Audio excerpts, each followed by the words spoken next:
Let us start this with just a little bit of breath, like just a 3-minute breath practice.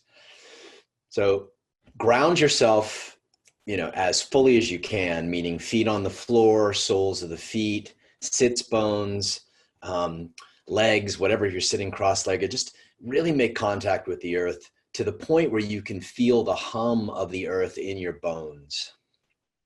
Really seek to feel the earth from the center of your bones, from the center of your spine. Great. And then the breath is going to be a closed mouth breath. So your mouth is closed, your tongue is placed gently on the roof of your mouth. And I want you to start the breath before you inhale by lifting your navel in and up. So kind of like a deep crunch, but you're pulling your navel in and up. And then inhale into your side ribs and back ribs. Hold it for just a moment. And then as you exhale, ground into the earth. Press down into the earth from the base of your heart and from your side ribs. And then go ahead and pull your navel in and up slightly. And then take a nice big breath, really activating your ribs. You really want to, this is meant to be a breath that's for the upper chest, for the heart, for the back of the heart. And then on the exhale, go ahead and press down through the side ribs and through the base of the heart. So continue that way. Pull your navel up and in. Take a nice big expansive breath into your ribs, the back of your ribs, the sides of your ribs. Hold it. Really activate the ribs, like a warrior would activate their ribs. Activate your ribs. Press down with your ribs, and then exhale and ground your heart, ground your ribs down into the earth. Just continue that. We're going to do that for about a minute, really activating the ribs. Make sure you start to feel now the back of your ribs and the back of your lungs. Most of us don't pay a lot of attention to the back of our lungs, but that fills our kidneys. It fills the back, opens the back of our heart. Pulling the navel in, kind of like a Pilates move where you're pulling the navel and the lower abdominals up and in. Really waking up your ribs, waking up the back of your ribs, the back of your heart. Good. And then for this last minute now, I want you to pull your hands, keep doing this breath, but I want you to pull your hands out in front of you with your palms facing your chest, facing your heart. And I want you to activate your heart, like literally make the decision to turn up the electricity in your heart and press it into your fingers now while you're doing this breath. Feel now how the heart can pulse into your fingers and then down into your abdomen, down into your genitals, into your groin. Literally spread that activated heart energy into your body. And it could be very subtle. It could be very profound. It doesn't matter. But you're just waking up the electricity now. Wake up your core. Make sure your core is activated, like you could spring into action.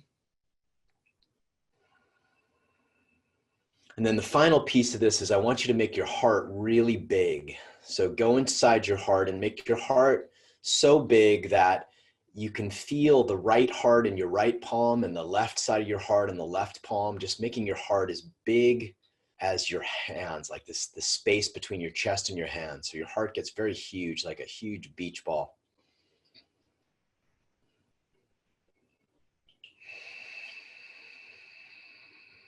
So put your heart in your hands. And then I want you to flip your palms out now, feeling everybody else on this call. And literally press your heart through your palms into everybody else's life. Literally feeling these people. You can even open your eyes if you want to just feel them. Or you can keep your eyes closed and just press your heart, your activated heart, through your palms out into everybody's life on this call and then out into the world. Feeling how your state or your country is opening up, how people might be suffering in your world. Anybody that needs extra help, extra energy, just press this out. And then go ahead and bring your hands together. Bring your thumbs into your sternum. Take a deep inhale in. Send out a final blessing to anybody else that needs your love, needs your support, needs your strength. And then bring your hands down to your upper thighs. I'd like you to turn your palms up, which is going to open up your chest. So as much as you can sit that way in this call, great. Okay, gets us started. Okay, Nicolette, you're in charge. We're going to start with Lisa Rose. Lisa Rose, unmute yourself and ask your question. Hi there. Hi there. Let's see, let me do this so that I can see you. Okay. I have two questions and it's possible that they're related. So Okay. Start with one of them. I would love some practices to be more connected to my inner masculine, in particular around focus. I wouldn't say productivity, but more like creating a plan and sticking to it. Okay. Because this has been true in general, but especially with the quarantine, I'm just like very watery and having a hard time. Yeah, I think you get it. I want to see, how do I do that? How do I, speaker view, is that it? Speaker view will get me, yeah, or you can pin my video while we're talking if you want. Thanks. Okay, well, the practice I just gave you is part of that, right? There's more, and let me just give a little context for this, for those that might not be aware of the parlance. So the part of all of us, the part of each human being that is single-mindedly focused, directed, bringing all of your awareness to one thing, that is our masculine capacity, right? Our capacity to take awareness and bring it into the sphere of one thing or nothing, right? Nothing or one, it's kind of binary, masculine, binary practice. One thing, that is our masculine. So if I'm writing my book and, my phone's next to me, but whatever's happening, and I'm just focused on an hour of writing, I'm very much in my masculine. Now, my partner could come up and want to chat or want to do something, and I will be like, not now, right? Because love is not important to me. Connection is not important to me, because what's important to me is work. So a lot of women in their feminine, men too, don't know this about their partner, right? When somebody's in the masculine, love is not that important. When they're truly in, because they're focused, unless love is the one thing that they're focused on, which also happens, and that's part of the work that I do with men.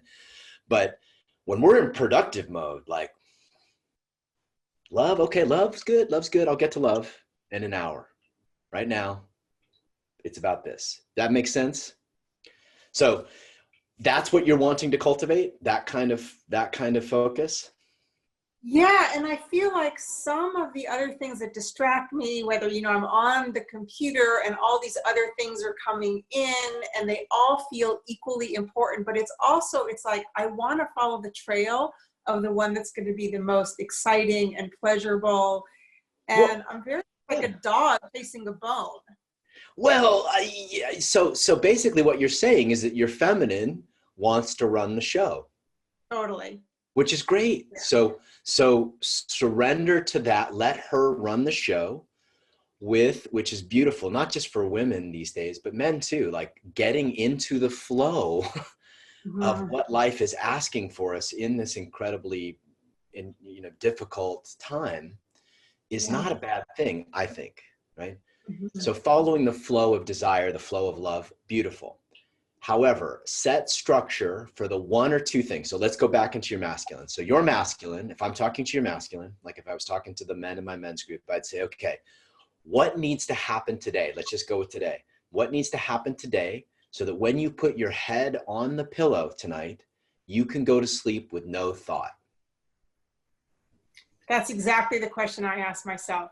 And it's interesting because when I hear it from you externally, I feel like it evokes. Well, just tell me. So tell me, I'm going to kind of keep reining you in. What is that? Like, what needs to happen today so that you can go to bed? Just let us into your life a little bit. Like, I need to write, I need to work.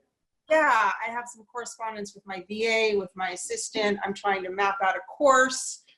I got to pay my taxes. I really want to do that today. Good. What else? I need to go buy a new video camera. So those things. Okay, great. So those 3 things, those will take 2 hours. I have no idea.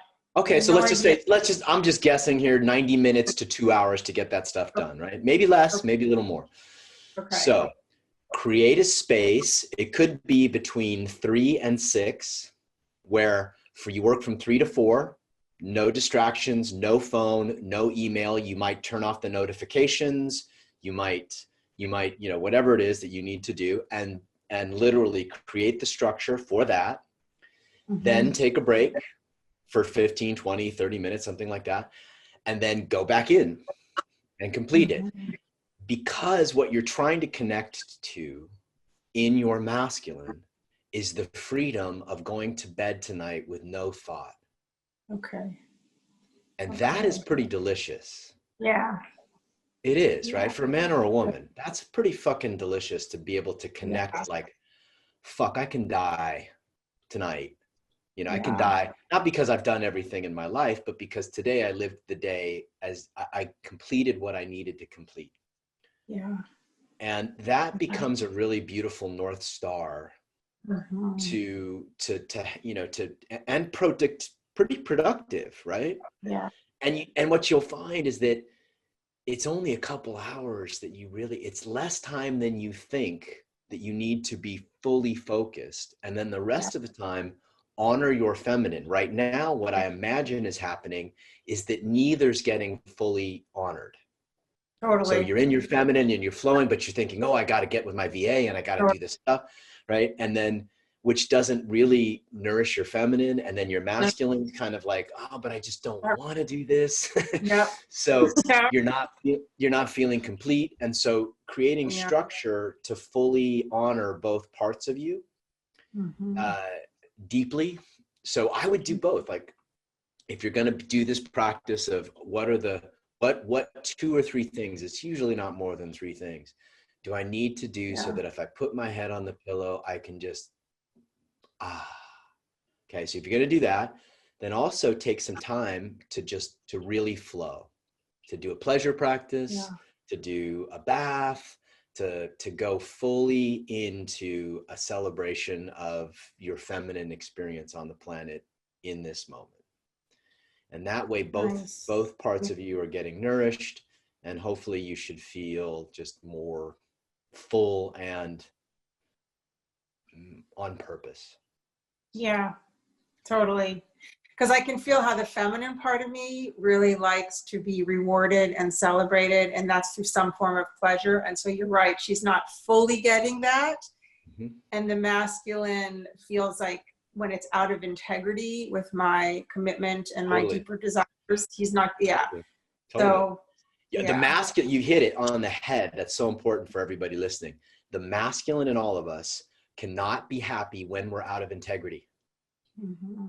When we're out of integrity with our deepest purpose, with the thing that we know we need to be doing, with that which is the deepest expression of our consciousness on the planet, we cannot be happy. We can have pleasure, we can divert, we can. So on the other side of your 2 hours of work today, let's call it, is joy.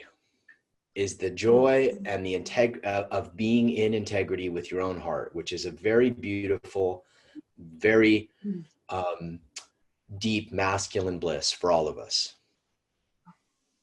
Yeah. Okay, that's great. One little refinement. I have a really strong rebel in me. Like, I have a very much like, you're not going to tell me what to do. So when I create that structure, I know there's going to be some part of me that resists. Yeah. Well, that's, that's normal. And your level of happiness in the world depends on you having the discipline to tell it to shut the fuck up and get to work. Okay. Right? I mean, at some point you just gotta at some point you just gotta say, all right, I hear you. Yeah, you're there. I know you're there. I need an hour. And then we can run through the neighborhood naked with a mask on. Whatever. It's just, but at some point, yes, the masculine in you needs to use the force. See, I just gave you a practice to create force in your chest. Could you feel that a little bit when we did that? Yeah. And then you could press that force into your hands. You could press it into the ground. You could press it into your genitals. So the force in you needs to be like, nope. Right? Because that force is the force of good. The rebel in us, although it certainly needs to be honored, is genuinely and generally destructive. Yeah. Okay. It's really helpful because as you're naming them, I can feel the distinctions in my body. So that's like a good benchmark. Yeah. Yeah. Thank you. You can always give your rebel 30 seconds. Okay. Like you could always I'm ready to sit down. I'm ready to start my work. And then you give your rebel for 30 seconds. You're just like, fuck this. Fuck you, John. Fuck that. Fuck you all. Fuck you. Right. And you do that for 30 seconds. Right. That's my South Park, So Cartman. As I love, that's my great rebels. So you own it and you just fully own it, right? And that moves that energy through your body, honors the energy in your body, and then boom. Now I need to focus. Yeah, like the 30-second I don't want to tantrum. Down for that. Yeah. Yeah, exactly. Okay, excellent. Thank you. Yeah, you're welcome. Thank you, Lisa. My new favorite spiritual practice. I just saw that. Yeah, the Cartman tantrum, right? It's deep work we're doing here. Oren, go ahead and unmute yourself. Hello. Hello. I was in your in October in the New York workshop. Oh, right on, man. Good to see you. Good to see you. So I'm a psychiatrist and a psychoanalyst in Westchester County in New York. So I've been working remotely and seeing sort of more and more patients as time has gone on, and finding I'm doing some of your practices. I'm doing some Qigong from Robert Peng, doing yoga. I heard you in a podcast with Maddie a few months before all of this, talking about absorbing all of the energy that you absorb and the ways in which you go into the ocean and do things in order to try and process it. I have found increasingly that my own anxiety is getting overwhelmed. It's like I don't quite have the capacity to take in everything I'm taking in. And it depends. When I'm dealing with patients who are sort of more in the masculine and we're thinking, I'm kind of fine. But when I'm with people who are sort of asking me to take in all of their anxiety, it's overwhelming my system. Totally. Yeah. That's natural, by the way. Just so you know. And I sort of I'm running out of, it's now affecting my sleep. I'm running out of my tools. Got it. I'll give you a few, and then, so just let me say this. Everything I say today is bullshit. Everything I say today, don't take seriously at all. Unless it feels like a deep truth in your heart. Okay, that's the only criteria for listening to anything I say. Everything I say is my identification, my practices, my experience. So just for all of you, take what I say very gently, but if it rings a chord in your heart, then take it seriously. Cool? So for you, Oren, I would say there's a few things that I do, and this is just my experience. Do you take cold showers or cold plunges? I was for a while, and then I gave it up. So it was helping. Okay, so yes, I would definitely so when I teach a workshop, pretty much 2 or 3 times a day, I'm in an ice cold shower because it resets my nervous system. It cleans myself. I'm using a scrub. I use a scrub. People who know me know I use like a salt scrub or a coconut scrub because I'm literally scrubbing off, you know, you're in people's deep subconscious pain right now and fear of death, fear of loneliness, you know, fear of being alone. It would be impossible for you not to retain some of this. So I take a cold shower, I scrub that shit off, right? I go jump in the ocean because I've moved close to the ocean so I could do that. So if there's a lake, nice cold lake you can go jump in. I don't know, you got to watch for ticks up there, but find a really great lake and jump into that. Cold water is very helpful, and salt scrub, Epsom salt baths, salt scrub, very helpful. Okay.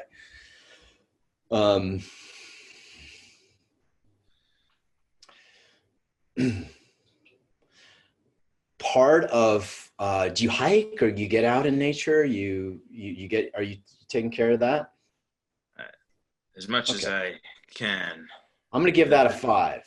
You're not selling me on your commitment. Yeah, it's part of the problem is that I've taken on more patience as time has gone on rather than stopping because. Right. Well, so whatever it looks like for you, you are responsible for your own nourishment, right? We're all responsible for our own nourishment. So you can't blame your patients, just like I can't blame my clients, right? Just like we can't blame our partners or our kids. Like, we're responsible for our own nourishment. So my suggestion is that you need and most of us need much more nourishment than we think. And nourishment is different than zoning out. Zoning out's cool. You know, I do it. I'll watch YouTube in the middle of the day, or I'll zone out to stuff. I'll read stuff or whatever. But that's not the same thing as going on a 2-hour hike first thing in the morning.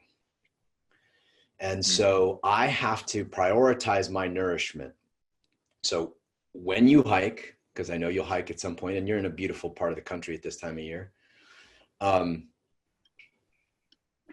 I want you to run up a hill with your full awareness on your navel. So literally, I want you to run up a hill or a mountain, whatever. It's uphill is really important. And you're lifting your legs. You know how when you march or when you run, you can lift your legs from your quads, or you can lift your leg from your navel. I want you to lift from your navel, and I want you to use that navel energy and make sound.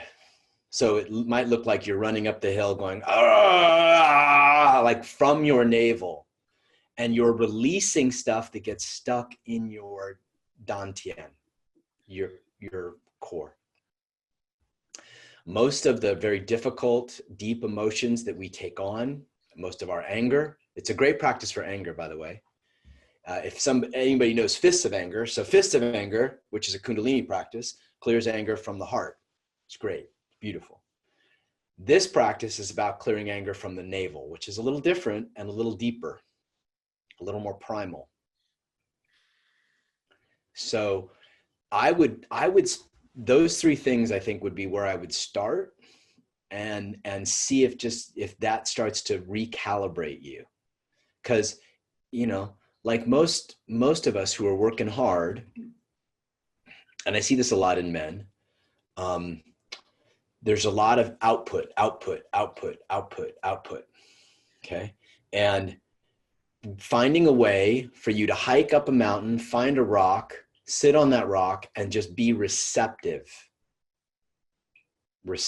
now. Like, okay, what is nature wanting to give me in this moment? What's the sun wanting to give me? What are the trees wanting to give me? What's the great feminine wanting to nourish me with right now? So you run up the hill, clear all that shit from your navel, sit on a rock. This is what I do. Sit on a rock and let her give it to you, because she wants to give it to you. Like right now, So right now, the feminine wants to give you more, but you need to drop your shoulders to receive it. Yeah. Can you get, so you, okay, there you go. Right there, you're so much more available, right? And so she wants to give us everything. And it's our job to tune our bodies to just receive. And then we don't have to work at it. It's just like, thank you, thank you, thank you, fuck, thank you. All right. Thank you. I have one last piece for you, my friend. So those are the things to do after you practice, after you're in sessions. So while you're in session, here's one of the things that was given to me by a therapist that I've seen for many, many years. I asked her, because she's one of these embodied therapists where, you know, it's like I walk in the door and she's like, what are you feeling? Now embody it. Like 30 seconds in, I'm like, wow, you know, I'm embodying something for her. So I asked her, like, how do you stay like so engaged with me, but not take on all this like primal angst and anguish that I carry? And she said, I pretend, or I take half of my awareness and I pull it back as if I'm sitting on the moon. And then I take the other half of my awareness and I place it on your body. And I've talked about this a lot, about taking the masculine puts 50% of awareness on consciousness or the infinite, and then the other 50% on the field of awareness, which would include your patience. So staying tethered to consciousness or pulling back, letting your awareness pull back while staying aware will keep you tethered. So you don't get like drawn into the, you know, very deep emotional whirlpools. Okay. That will help. Yeah. Yeah. It's easy to forget too, man. That's why grounding is so important. Like having a breath that grounds you. Even if you just did this while you're sitting on Zoom, right? You could put your hand just below your navel. And if you just breathe into the palm of your hand while listening to your clients, you would be more grounded and you would remember consciousness more.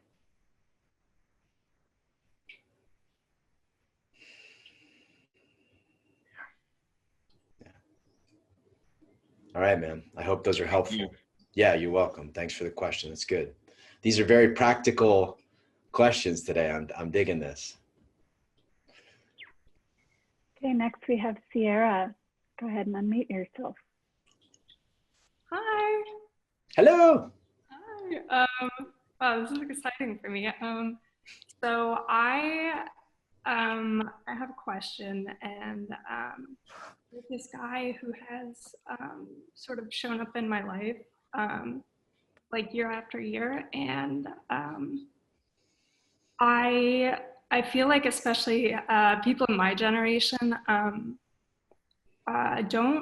I feel like we're all kind of scared to enter like committed relationships. Enter committed relationships? Yeah, people in my generation call it, oh, we're just talking. Like, we're just talking. Oh. Oh.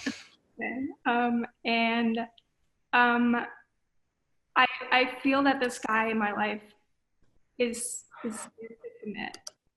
But I feel that he cares about me very deeply. And sorry, I'm like shaking. I've walked away a bunch of times. And I got kind of honest with myself and realized that I feel like part of my purpose is him right now in this moment. So I jumped back in, like I've done a couple times, feeling like I could bring him deeper. And I just don't know, like, at what point someone should walk away, or if this is I don't know if this is the feminine delusion or the feminine gift, you know? Is it that he's made it clear that he's not in for a committed relationship? He says it, but I don't believe him. Okay. So he said, I'm not into a committed relationship, but you don't believe him. Yes. Okay. That is the feminine delusion. Okay. And you're not the first feminine being to think that. But the masculine tends to be pretty straightforward when it comes to those things. And so if he says, if he's a masculine being for the most part, right? Now, then you have to ask yourself the question, do I want to devote my heart to a man who's not willing to commit to me? And that's a question that everybody, asks for themselves. I have no opinion on monogamy and polyamory or that kind of thing. I think they can both be very deep practices. But I think that when most women, not all, but most women I talk to actually long for monogamy more than they do for polyamory. Most men long for some kind of polyamory. Not all, but this is kind of a general trend that I see. And it's kind of it's like part evolutionary biology, part masculine, feminine differences, So we don't really need to get into that. But if he says that, I would trust it. What if I feel like I haven't been vulnerable enough? Like he hasn't seen more of my heart, and then that's sort of okay. So are you not right? So are you saying like, if I'm vulnerable, if I really show him my heart, if I really go all in, and if I really like show him like how fucking devoted, what a devotional priestess I am, or whatever, he'll want to commit? Is that your thinking? Not necessarily like devoted to him, but yeah, just my full personality, no walls, like nothing. I think that's great. That's a great practice for you, right? So here's the thing. I would just this is more general about relationships in general, men or women or however we identify. If you're going into relational practice because you want to be a deeper expression of the love that you are, that in and of itself is fulfilling, right? If there's an expectation of them doing something else as a result of you giving the love that you are, that becomes a normally unsatisfying exchange. So if you're now he's given you his truth, right? You might feel like, hey, I think you want to go, you could tell him like, I think you want to go deeper. And, and I'm just here to love you and show you my heart, right? I just care for you, and I'm just here to give you my heart and give you, who I am. And I think you want to go deeper, right? Now, he may say yes and, or whatever, but the gift is for you. Like your vulnerable heart is for you to give your vulnerable heart, because there likely will be another man, my intuition, or woman, I don't know, another person who is fully ready to accept that heart.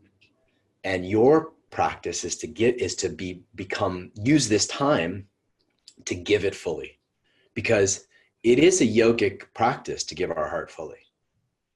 It's not something we're told, or we believe, most of us, that it'll just happen when we get in the right commitment. We'll just right? That's not the way it works. The way it works is we have limitations on our heart based on our emotional bodies, our physical bodies, our karmic bodies, all those kinds of things. And we have to practice giving as much as we can through our limitations. So turning it up from a 4 to a 9, like you could actually give everything in every exchange you have with this person. And the reason you benefit is because the next one that comes along who really wants to go deep, like you're ready to go. You're in shape, let's say, like you're in the best shape of your life. And that's very valuable for you. And if he decides to come along, what happens normally is if you give it all for few weeks, a few months, and you just give it all, and he doesn't meet you, you'll be like, okay, I gave it all. I feel like I've come to that point like twice, and I was like, that was it. Like, okay, now I can, yeah, it's fine. But it's obvious by this question that you don't think you've given it all. But can you ever give it all? I feel like but you know when you're holding back. That's true. No, you're right. You can't give it all because there's always, love is endless, right? So it's consciousness, but you know if you're holding back. And I think part of the reason why you're not sure whether to walk away is because you know you've held back. And so if you decide to give it all to him, give it all for a little period of time, 2 months or whatever, show him everything in your heart, show him your vulnerability, show him, and trust how he reacts. And then no matter what happens, you have the dignity and the beauty of saying, I loved fully. I showed my heart completely. I loved with no abandon. Thank you. Yeah. Good luck. Yeah. Thank you. Okay. Next we have Adam. Adam, go ahead and unmute yourself. Good morning. Thank you. Good morning. So I'm signed up for your embodied men's leadership in Mount Shasta. I'm excited about that. And my question. Me too. My question is, I've recently fully stepped into my truth, sharing about my combat deployment in Iraq and my subsequent suicide attempt, and then my healing journey, and just the realizations around how toxic masculine archetype played into that, and how I've really found my higher purpose in that journey, helping others now. And it's just been a really amazing time in my life. And then just yesterday, when I finally checked in with my father about it, and he saw the social media post about it, his reaction was, yeah, it's great. I just hope you can pay your rent. And I was devastated.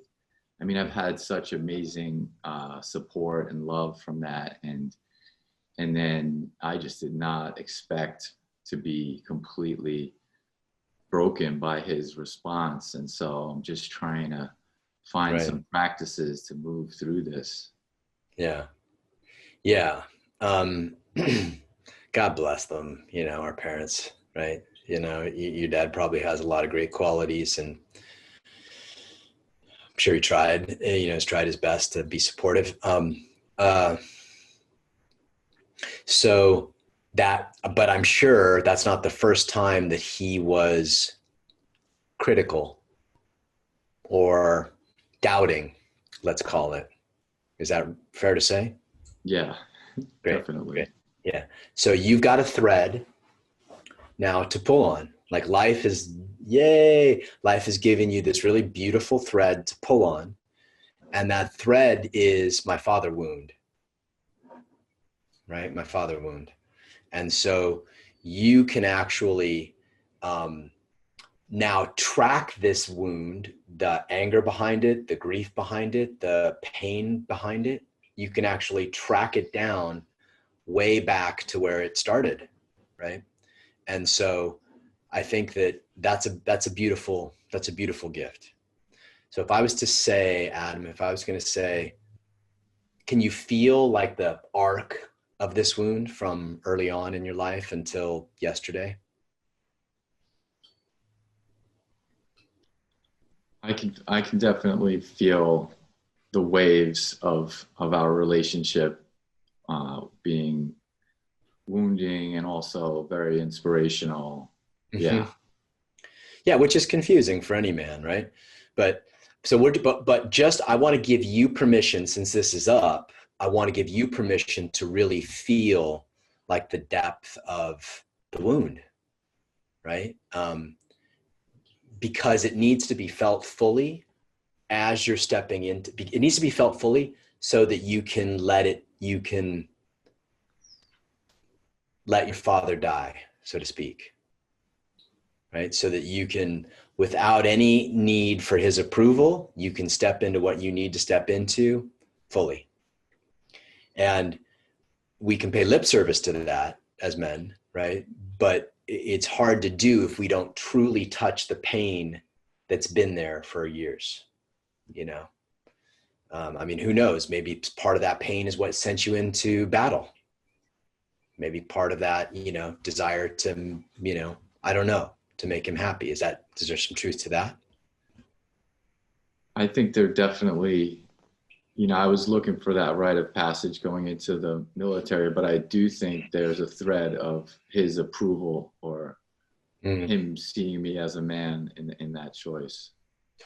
That would make a lot of sense, man. That would make a lot of sense.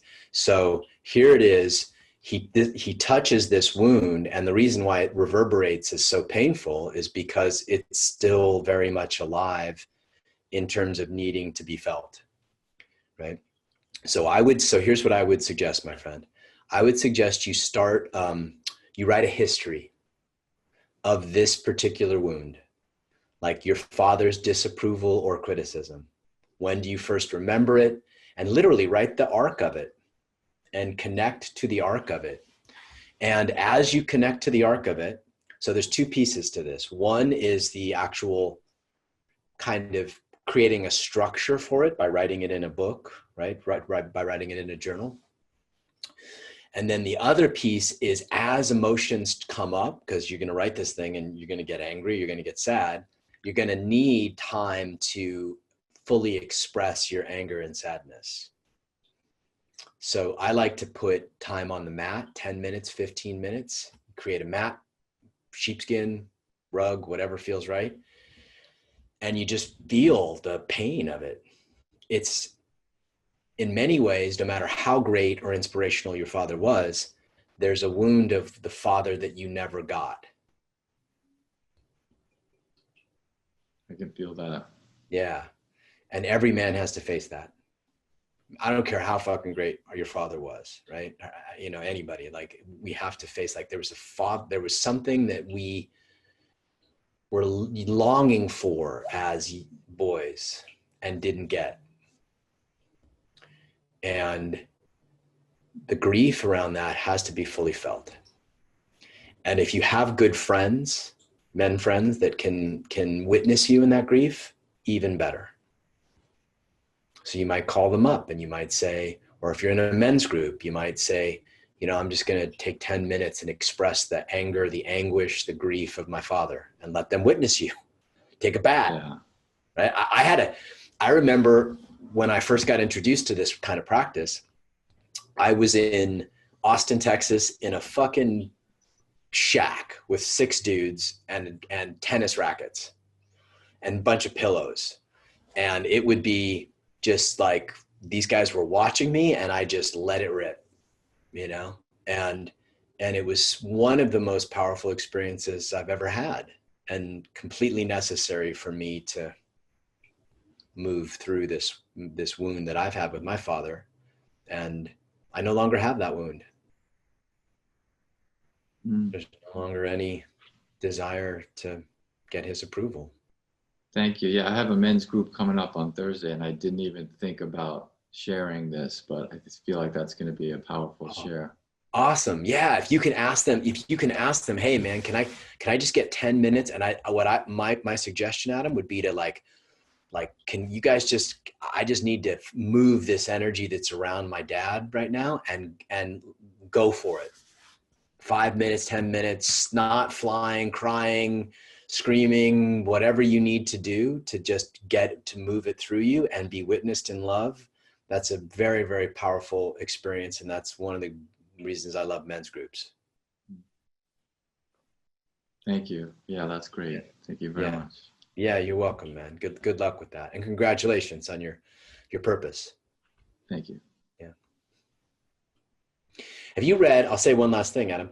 Have you read the chapter in Data's book, The Way of the Superior Man, that says, live as if your father was dead? Yeah. Yeah. I have. Yeah. So it's good to go back to that with this new awareness and think, okay, how am I going to apply this now? How am I going to apply? Yeah. I'm going to reread that. Yeah. All right, brother. Good to see you. I hope to see you in September. You too. All right.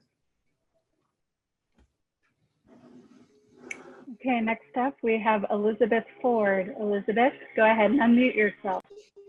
So let me grab some water here, Elizabeth. Hold on one second. Hi. Hi. Hi. Thank you so much for your work. You've helped me so much, and even following these short few meetings. Thank you. So I feel like with the approval to feel my feminine yearning, I have been able to feel the pain deeply and leave a relationship with major dignity. Long-term relationship, and it was just coming to the point where we just didn't want the same things, and I felt like I was enabling him not knowing, and I just felt like he was unconscious. And so I feel like I gave it my all, and my question I want to ask, like, oh, did I do the right thing? And it was just like time after time, it was just like he didn't know about having children. And I know that's like a masculine thing, and like with the pandemic and him like worried about his work. So that I just felt like I gave my all and showed myself fully, and I've done it for a long time. So it was just like, okay, like I feel like I'm by staying in this. So anyway, so I ended it. And so I guess my question is, how I feel like now, like that I'm starting to date other people, I'm having I guess I'm sad because I feel like it takes a long time to get into the tango of and the comfort of a relationship with someone when you've been in it for so long, and then dating someone new, it's very sobering, and it's like, I don't even know this person, and like they're trying to be sexual, and it's just like, I guess I'm having a hard time with the slowness of getting to know someone new. Okay. So how long did you date your ex? So 4 years ago, we dated for 2 years, and then we recently dated for 4 months, and it was very deep. Okay. So would you say that he's been the deepest relationship of your life? One of them. Okay. So it likely, and how long have you been split? Not long. Okay. So, people who know me know what's coming next, which is take time to really grieve the loss of this relationship before you start dating other people. Yeah. Because it shouldn't feel comfortable. And it won't feel comfortable until you've actually processed what needs to be processed, which is likely disappointment and sadness and yearning and longing and all those things. Give yourself some space for that, at least a month, probably 2. Okay. Yeah, and with no dating, where you're just like, my relationship is with my heart. And I'm my girlfriends, and I'm going to have lots of like friends, and I'm not going to be on any apps. I'm going to resist that. I'm going to resist the app temptation. I'm going to resist being set up. I'm just going to fully grieve my relationship with the masculine to this point in my life. Right? Yeah. And that might also pull on a thread from your father or from past relationships or things like that. Like, take this opportunity, like I was saying to Adam, like life gives us these like doors to walk through, where if we can face them, we actually get to deepen and grow as human beings. And I think that this next few weeks could be that for you. Thanks. Then I'll give you one more piece, if that's okay. I would do an inventory on the relationship and ask this question, because you're coming from you were the feminine partner in the relationship. You would ask, okay, where did I resist his attempts to lead me? Where did I withhold my true feelings, good or bad, you know, positive or negative? Okay. Okay. This is recorded, so if you want, you can record, right? So where did I withhold my heart? Where did I withhold my, you know, where did I mistrust his leadership and make sure he knew it, right? Where did I grab control, right? Where did I, how else would you put this? Nicolette, help me out here. What questions am I missing here from the feminine inventory? Where was I selfish? Yeah, where was I selfish? Where was I, where did I castrate? Anytime you take the masculine where he's trying to lead and you take the masculine, it occurs as a castration in a man's body. That's Alison Armstrong, by the way, not me. So where did I castrate him? Right. And where was I critical? Just these things, like it's really important to, where did I withhold my pleasure? Where did I withhold my feminine gifts? And I think it's super helpful before any of us go, and there's a masculine version of this for men that leave a relationship, but I think it's helpful for any of us before we step into a new relationship that we get really clear on, you know, how artful were we in this one?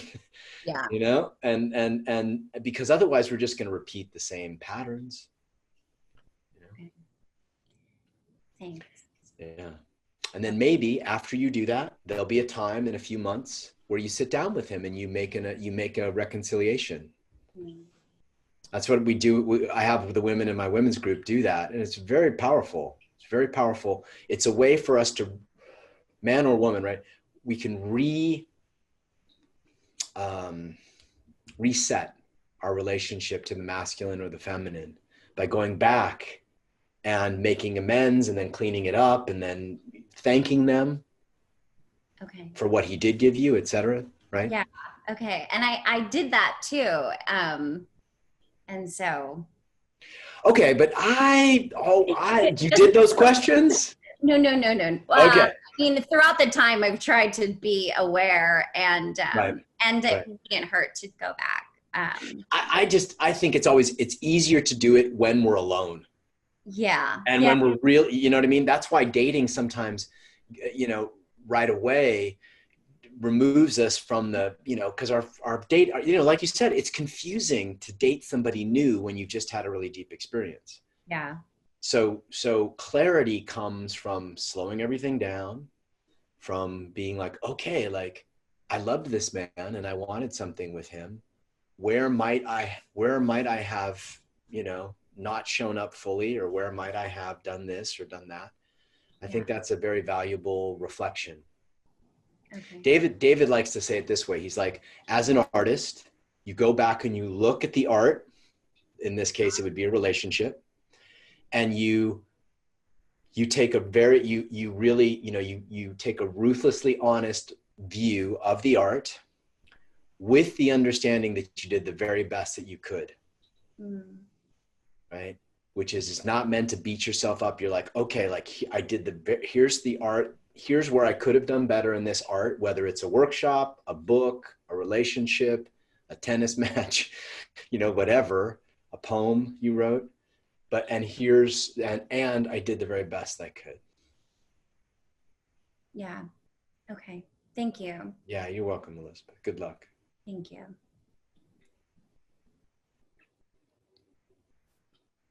Do you want to take one more, John? How are you feeling? Yeah, I'll do one more. Okay. Eliza Rose, go ahead and unmute yourself. Hi. So you really spoke to this in the first two questions, and I really received how the structural integrity in our body and the integrity with our heart is so important when you are stepping forward into any form of leadership. And I think just really being seen in the world in a fuller capacity, because I know that's definitely a fear where when we're doing work like this and you're learning to strip away the guards and the protective layers, you create this sensitivity that it becomes a little more challenged. Like I notice I get very overwhelmed more easily. And so I have to focus on that integrity. But you said something, Oren, about relaxing into the feminine and receiving more as a way to also support you in this. And can you just speak a little bit further on that?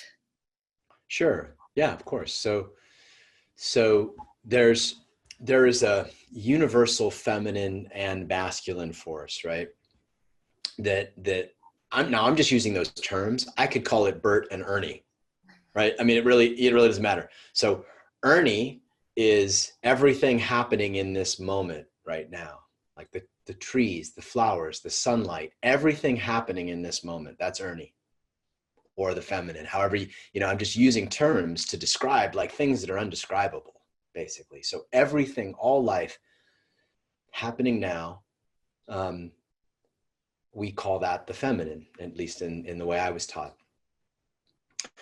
Everything that is stable and unchanging now, everything that is infinite and timeless and unchanging, right? So in any moment, there's the part of you there's the part of the moment that's unchanging, that's kind of infinite and empty. Do you feel what I'm saying? Yes. And then, and I know it's esoteric, but so there's that moment, there's that part of us, okay, let's think about the part of you. There's the part of you that has never changed. The you before you had a name. Can you feel that? Mm-hmm. Same you when you were 5, when you were 25, right? That part, there's still the you that is you, right? You can call it your soul, you could call it, right? So that unchanging part of either the moment or of the universe, right? Is the masculine. So as a feminine being, you can be nourished by your environment. So let's say, like, lots of times women will come and they'll be like, I'm such a hot mess. I'm all over the place. I don't know how to ground myself, or I don't know how to. So what I would have them do is I'd say, and we did this the other day on the women's call, right? Feel the ground, like literally put your back against the ground and feel how good the ground feels. Like feel how the ground is actually supporting you and nourishing you, and let yourself receive that. Like, I bet you could receive even deeper than this moment, the support of the chair. Yeah. You could just feel it more, right? And that's you receiving the masculine, the structural component of life, even more. So if I was talking to somebody in their masculine, I would say, go out and receive the part of life that's always changing. Go out and become more aware, more attuned, more available to the sunlight, the water, the bees, the sounds of birds, like all of those things, just the big feminine or the big masculine. Mm-hmm. Become more aware. And ultimately we want to be able to pull nourishment so we can fucking live. Yeah. Right? And we can give to people. We want to get full with the great masculine and the great feminine that's available at any time. Mm. Just like the feeling like you could feel the chair supporting you, and then you could feel the house supporting the chair, and then you could feel the earth supporting the house, and you could feel the core of the earth. You could just tune that, and what would happen is your nervous system would relax. I thank you, because I feel the piece I've been missing was, I really heard you when you said we need to nourish ourselves beyond what we normally do or we think. And I hadn't been really relaxing and receiving that nourishment from the feminine. And just as you speak of it, my nervous system is just like, yes, just soak it in, settle into it. Like, doesn't have to be so much work. Like, I'm always so the masculine, like create the structural integrity instead of then balancing it out with, and then just relax into the nourishment seeping into. Yeah. We as a society, we as a culture celebrate the masculine, men and women, right? We're celebrating the achievement. We're celebrating the structure. We're celebrating the goal. We're celebrating the, like, it doesn't matter where you look, that's what we celebrate. And so taking time to stop And that's what's kind of beautiful about what we've all had to go through this quarantine, taking the time to stop and really reconnect to the flow and the nourishing, life-giving flow of life's beauty, the mundane beauty of life, one of my teachers used to say, and reconnect to that. It's incredibly nourishing. And I would argue that we need to do that so that we can show up in our lives and show up for others, and right, and give everything that we have. Thank you. That was so Yeah. helpful. Oh, good. I'm glad. Thank you. Okay, guys, I hope this was helpful. If you're inspired, there's a link down there to support the Downtown Women's Center. And we'll do this again next month. I want to just continue probably throughout the year, just to do these to support people. They seem to be helpful. And so, do we have a date yet, Nicolette? Not yet, but we'll put that out. We'll announce it. Just stay tuned. We'll announce it in our mailing list and on social media. And I hope that this was helpful for y'all. Thank you for bringing beautiful questions in your practice and supporting each other. Thank you all. Yep. See you later.